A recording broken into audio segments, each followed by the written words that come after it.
দেখো না বুঝতে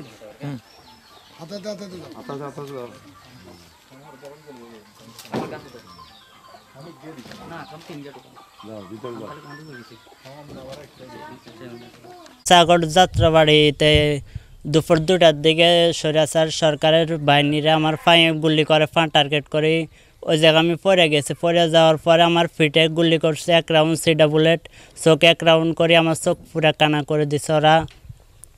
হিয়ার পরে ওইখান থেকে উঠাই আমার ছাত্র ভাইরা নিয়ে ঢাকা মেডিকেলে ভর্তি করাইছে। ভর্তি করানোর পরে ওই জায়গায় 2-3 ঘন্টা ছিলাম। 2-3 ঘন্টা থাকার পরে কোনো চিকিৎসার জন্য সিরিয়াল পাইনি, অনেক রোগী ছিল, সেই জন্য কোনো সিরিয়াল পাইনি। হিয়ার পরে হেলথ কেয়ারে 2 দিন অক্সিজেনে ছিলাম ওই জায়গায়।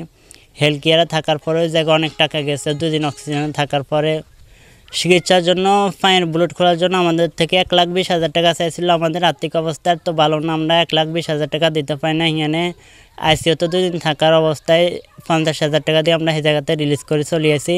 নোয়াখালীতে গুটিল হসপিটাল আসি, এই জায়গায় 30,000 টাকা দিয়ে পায়ের বুলেট খুলছি। বুলেট খোলার পরে চোখের চিকিৎসার জন্য চট্টগ্রাম পাহাড়তলী হসপিটাল গেছি। ওখানে আমার অবস্থা বেশি খারাপ দেখে ওই জায়গা আমাকে রাখে নাই। কয়দিন আগে আমি ঢাকাতে গেছি, যাই মাথায় 115টা বুলেট খুলে আসছি, কিন্তু শরীরে আরও আমার প্রায় 300-400 বুলেট আছে। প্রতিনিয়ত আমার এই বুলেটগুলো গায়ে জ্বালা যন্ত্রণা করতেছে, ব্যথা করতেছে, অনেক কষ্ট হইতেছে আমার। এটার জন্য উন্নত ট্রিটমেন্ট করা লাগবে। এই ঈদে জামা জুতো অ্যাকসেসরিজের ডিসকাউন্ট।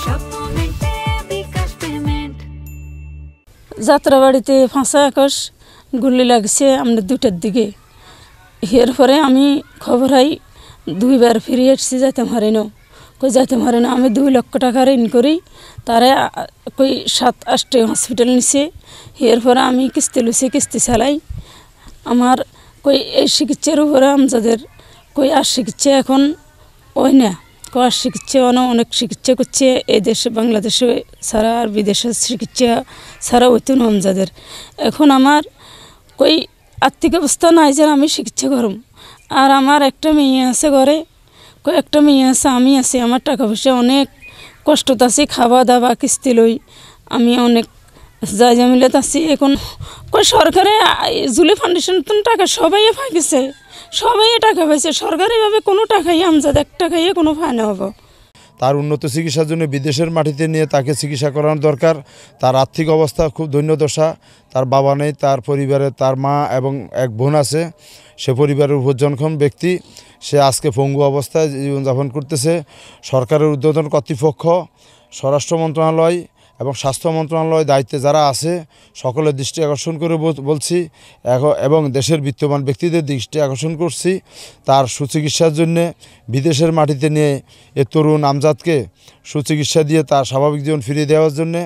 যাত্রাবাড়ি তার গায়ে গুলিবিদ্ধ হয়ে সে বিনা চিকিৎসায় আজ তার বসত বাড়ির ঘরে নিঃস্ব অবস্থায় তার জীবনযাপন কাটাচ্ছে।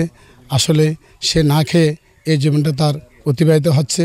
দুঃখে কষ্টে তার মাকে নিয়ে তার উপার্জনক্ষম, সে নিজেই একজন, তার উপার্জনক্ষম ব্যক্তি হিসেবে আর কেউ নেই। তাই বলে সে উপবাস নিয়ে আজকে বিনা চিকিৎসায় স্বাধীন বাংলাদেশে আজকে সে মানবতার জীবন কাটাচ্ছে। আমি জুলাই ফাউন্ডেশন তথা ডক্টর ইউনূস সরকারের পক্ষ থেকে এখন পর্যন্ত কোনো দান অনুদান পাই নাই। প্রথম অবস্থায় প্রায় 2 লক্ষ টাকার মতো তারা ঋণ নিয়ে তার চিকিৎসা খরচ ব্যয় করে, কিন্তু পরবর্তীতে সরকারিভাবে কোনো টাকা পায় নাই। তার চিকিৎসা হয়েছে, কিন্তু এখনও 2 লক্ষ টাকার মতন তারা ঋণী আছে। তারা পারিবারিক সাংসারিক খরচ ব্যয় বহন করার মতো তার কোনো ব্যবস্থা নেই। এইদিকে তার আবার কিস্তি আছে, প্রতি মাস সাপ্তাহিক কিস্তি, যা করা তার পক্ষে সম্ভব নয়। যে আমজাদ আন্দোলনের সময় গুলিবিদ্ধ হয়েছে, আন্দোলন করছে এই স্বাধীন দেশ দেখার জন্য। দুঃখজনক বিষয় হলো দেশ স্বাধীন হয়েছে, কিন্তু আমজাদ এখন পর্যন্ত স্বাধীন দেশে এক মিনিটের জন্য দেখতে পারে নাই। আমাদের আমজাদ গুলিবিদ্ধ হয় প্রায় 450 গুলিবিদ্ধ হয়ে এখন অন্ধ হয়ে গদের কোনায় বসে আছে।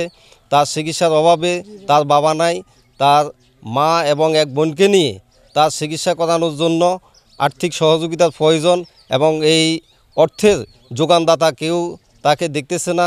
আসলে আমাদের যে সকল ভাইরা এখনও চিকিৎসাবিহীন অবস্থায় হাসপাতালের বেডে পড়ে আছে, এই পড়ে থাকাটা আমাদের জন্য লজ্জাজনক। কারণ যাদের মাধ্যমে, যাদের আত্মত্যাগের বিনিময়ে আমরা স্বাধীনতা পেয়েছি, ওই সকল ভাইদের যদি সুচিকিৎসা নিশ্চিত না করতে পারি, ওদের প্রতি যদি যথাযথ সম্মান আমরা প্রদর্শন না করতে পারি, আমরা জাতি হিসেবে মানে আমরা যারা জুলাই বিপ্লবে যারা যোদ্ধা আছে, এই যোদ্ধা হিসাবে আমরা আসলে নিজেদেরকে নিজেদের জায়গা থেকে লজ্জাবোধ করতেছি।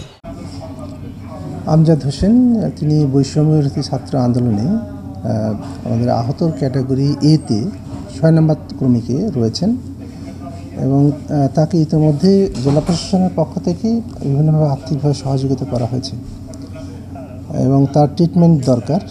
ট্রিটমেন্টের জন্য আমরা ইতিমধ্যে সিভিল সার্জনের মাধ্যমে তার উন্নত চিকিৎসার ব্যবস্থা গ্রহণ করেছি।